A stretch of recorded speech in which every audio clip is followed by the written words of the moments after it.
Now, the Lexus GS Hybrid is now the GS450h. The gas engine car, rear-wheel drive, is the GS460h. So note there's two different displacements within the line, depending whether you've got the hybrid powertrain or not. This GS Hybrid comes largely loaded. Your options are relatively clean in terms of tech. It's a Levinson package. That means you'll get the DVD-based touchscreen nav system we have here, a 14-speaker Levinson audio system that has all kinds of decoding technology for surround sound built in, 14 speakers, 330 some odd watts, and it's one of the better sounding rigs out there on the road.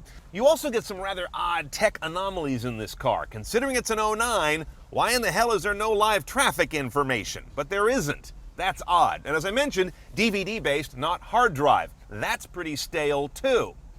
The rear view camera, while very sharp, has no trajectory information. Doesn't show where you're going or how far away things are. You've just got to watch the bumper and make sure it doesn't kiss that thing behind you. And the coup de grace is this. Yep, that's a cassette slot, kids. Here's how those work, in case you've never seen one before. That said, operating this system is really satisfying, as is looking at it. It's one of the best in terms of the way the screen is laid out, the way the buttons are logically placed and labeled. You're not going to scratch your head in this car figuring out how to get to a function, either one that you use all the time or one that you don't use that often, which is much more of an issue.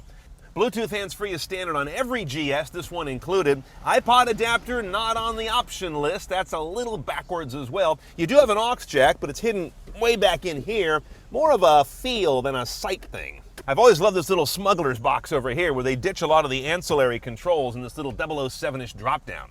And notably, on the instrument panel, you lose a tachometer in this car, which is kind of odd, and instead pick up that power meter, showing kilowatts of draw being put into the powertrain electrically, or, if you're down in the blue part, regeneration going on, putting juice back in the battery pack. You've got some controls here that alter the way the vehicle drives, hidden underneath this sliding armrest. This one here is your suspension adjustment. You can ride in normal mode or sport to firm things up. Now here is a hybrid powertrain mode switch that will take you either to the power mode, which gets the most oomph and torque out of this thing, or a more delicate snow mode, so it de-emphasizes torque and doesn't get too much wheel spin.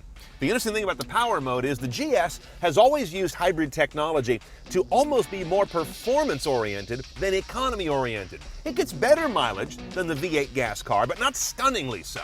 Now, the 2009 is rated at 22 city, 25 highway, and we saw 23 miles per gallon real world. Overall, the GS hybrid package works well whether you want better economy, better performance, or if you're buying this car, you're getting both. The power steering is electric, not hydraulic, and compared to, say, a BMW 5 Series, is very assisted. But Lexus has never made apologies for being aimed at a less car macho crowd. But given that luxury mission, I found the ride of our 450h kind of hard and taut, and would have liked a little more compliance. I'm not going to grind this car through canyon roads very often, so make it more supple during the 99% of the time I'm just driving to get somewhere. And of course, putting the car in sport mode didn't make things any more plush. Bottom line is, this car is generally very well done in a 2007 kind of way. The technology in the cabin mars an otherwise really nice luxury ride that lives in that important space well below six figures, but definitely in the realm of serious cars. A GS Hybrid's going to run you in the low 57s with destination.